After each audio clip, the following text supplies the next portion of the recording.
Welcome to the assembly area, the assembly tent. And in this video, we're going to be applying the seat slats to the seat backs and building the seat unit. So, at this point, you have these two pieces with your half lap joint glued up overnight, sanded clean with a 3/16 round over on these edges, but not these edges. I talk about a dimension of 13 3/4 from this edge to here. I use a little stick with a little stop on it. And I've had this for years. I just put it here against the front, hold it with this finger, and then I mark it, and I put the smallest mark. Don't put a huge mark because people will see that. Just put a tiny, tiny mark that only you can see. I mark the other side. Just a little tiny tick. Spread these apart.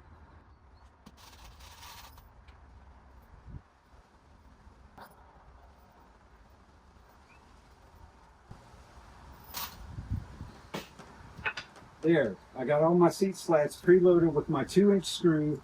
The 2-inch screw has a T20 head on it, so I have a T20 bit in the driver, which I hook on my rear pocket. So I take the first seat slat. I have my little tick mark. I put the slat toward the end of the tick mark. Get it on the mark, flush on the outside, and drive it. Keeping the head flush. Don't bury it. Keep it flush. Then I come over to this side. It's a little bit twisted. There we go. And set it.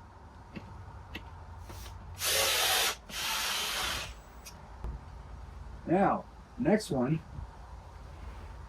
I come to this face right here.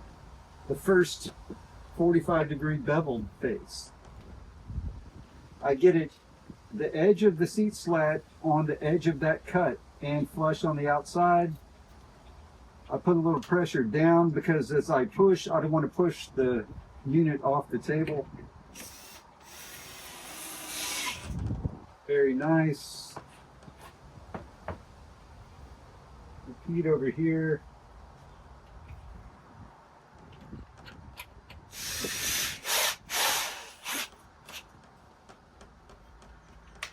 Now, I flip it over.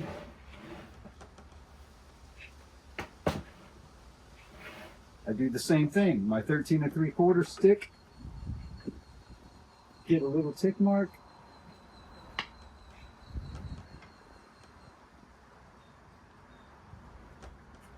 What this does, adding this piece, 13 3/4, it helps keep everything straight and parallel. And if you start at one end and just go, you're going to have opportunities to be twisted or out of alignment. This builds the unit with these first 4 slats, and the unit is pretty structurally sound at that point.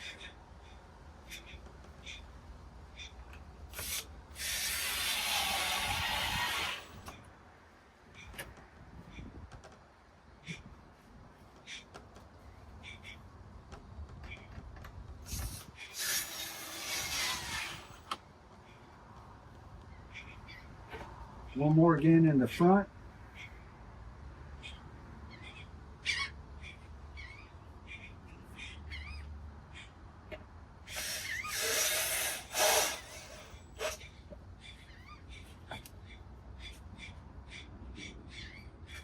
I can push this. Right now the seat slat is hanging over a little bit, just 1/8 of an inch, but I can, it's not too bad. I can push it with my thumb and hold it at the same time.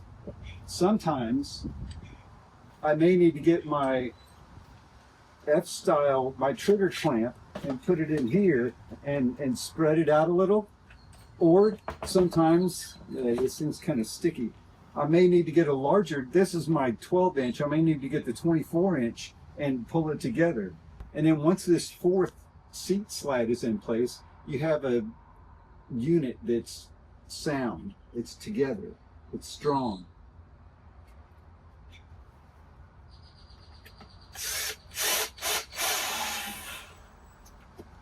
So all four of these are flush on the outside, and they're parallel from the ends. So instead of working with a total surface of 40 some inches, we work with smaller sections, and it helps to keep everything in line, helps keep everything parallel. If it does get off a little bit, if we start here and move this way and it gets off a little bit, we can correct it by the time we get here. But if we started here to go all the way over here, it would be very easy to lose your alignment. That's why I do it this way. Those are both the reasons. And then, so I take, what do I take, 5 or 6 of these. I might need one more. You see, I have a whole stack of seat slats. In this project, I'm building 4 chairs. So I've got 150 or so seat slats cut up.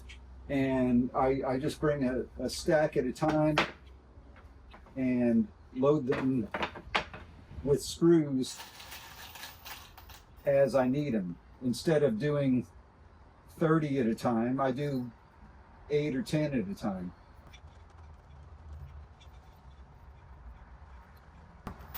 There, screws loaded on a few more.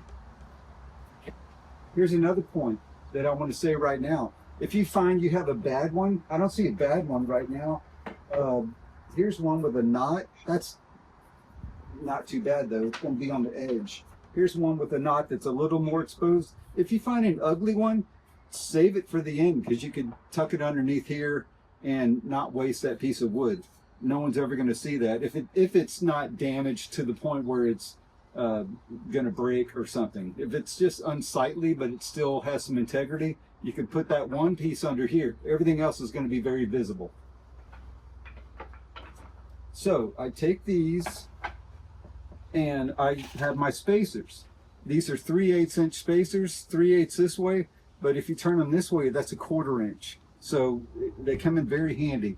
These are tile spacers, and they're also all the hardware is available at island-crown.com, and you can buy a hardware package for some of my furniture.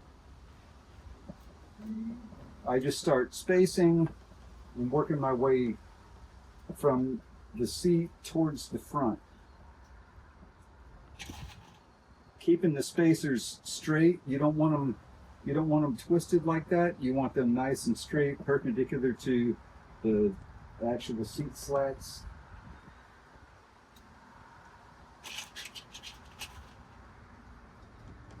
One more here. Here's one little thing. As I have all the spacers in place, it pushed it a little bit too far in the front. So I'm going to take this one and turn it the other way. So you can see the way I had the spacer, all of them 3/8 inch spacers, it makes it a little bit tight over here. It would honestly work, but I think the presentation is a little better. Turn it to the 1/4 inch side, and I like to see that little 1/8 of an inch gap in the front. Tap them all down to make sure they're not held up by anything.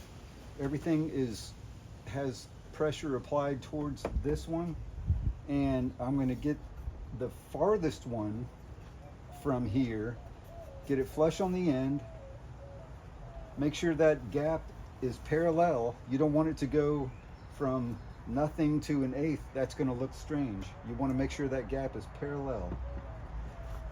Flush on the end. I'm going to drive that screw. I'm going to come over here, maintain that gap.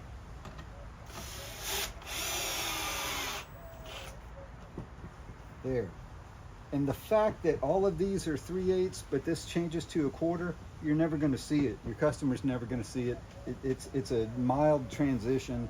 especially because as you get into these and these, uh, the inside is about an eighth, but the outside of the space is more like 5/8 or so.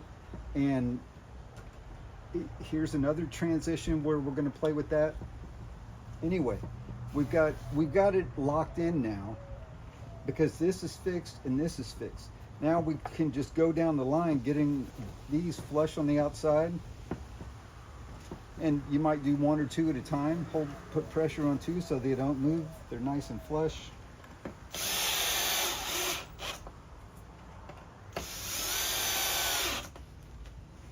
I sunk that one a little bit too much.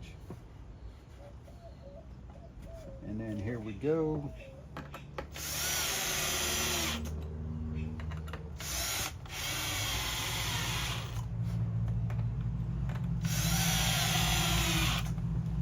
Okay, now that one fell out, but that's okay because all of these are secured.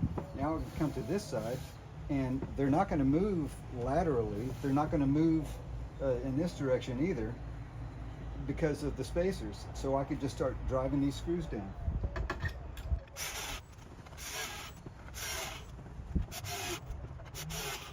Okay, take all the spacers out. These plastic spacers come out not without too much effort. Now we flip it over, end for end, and we do the same thing in this section.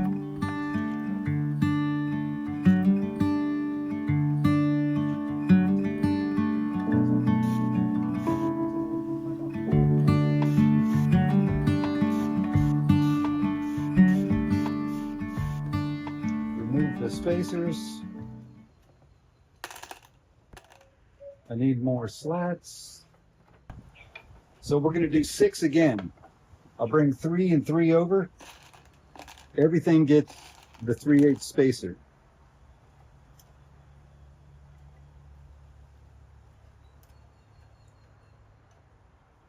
Keep everything pretty flush on the ends. I just want to make sure they're all touching the spacers coming in this direction. And they feel pretty good. So then get it flush on each end, and we're going to secure that last one.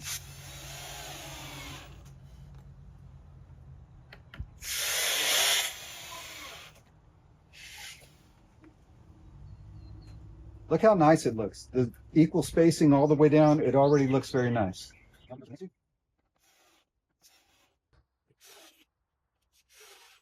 Okay, for the final piece of the puzzles, we got 3 here. Well, it's not the final piece of the puzzle, but the final piece of these inside slats.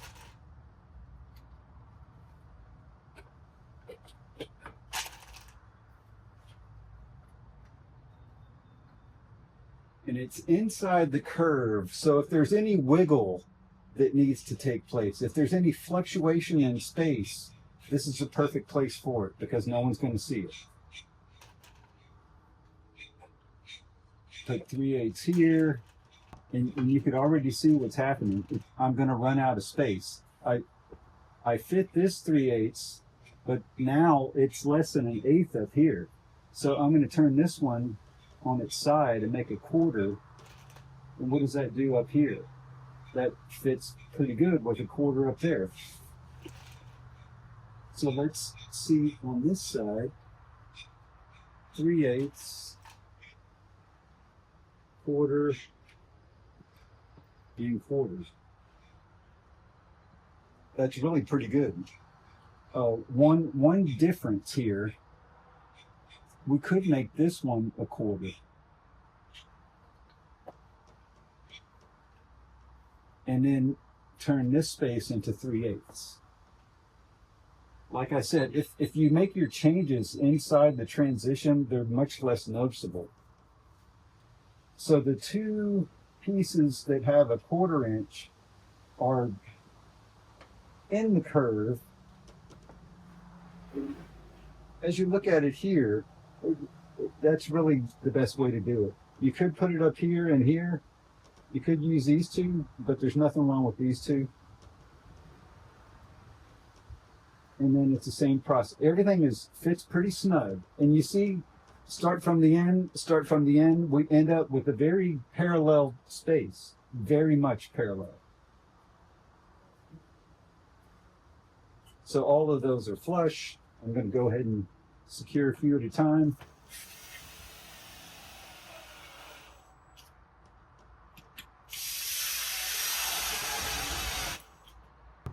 That was the trickiest part of the seat unit right there. You run out of space, but in a good way. It allows for fluctuations. If your seat slats are cut 1.5 inches versus 1 7/16 or 1 9/16, it's going to vary. It's going to change the way they fit. So 1/16 of an inch each time over 32 pieces would be 2 inches.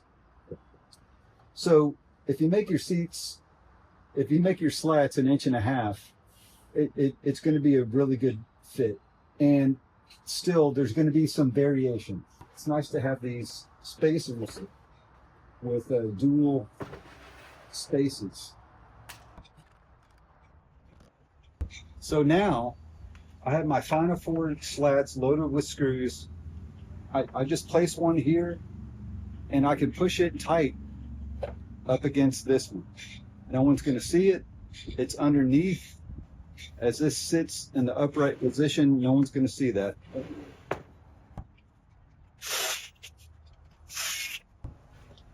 And if you had an ugly one, this is the place to put it. Also, push it up tight against that last one. Flush on the ends. And then for that last one, because it's a little taller than I can reach, I like to bring it to the ground. Same thing. Push it towards this slat. Flush on the ends. Drive the screw. And then the very last one, I can even tilt it up a little, supporting it with my leg, and drive that screw. And there we go.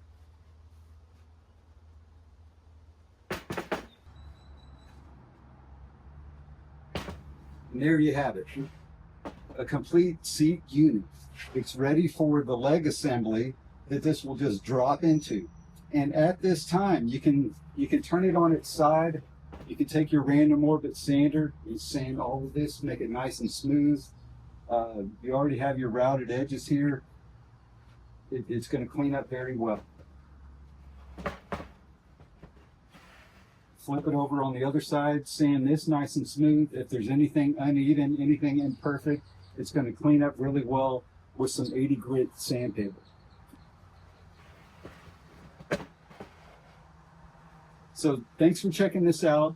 Be sure to check all my other videos that are furniture related or even related to other things.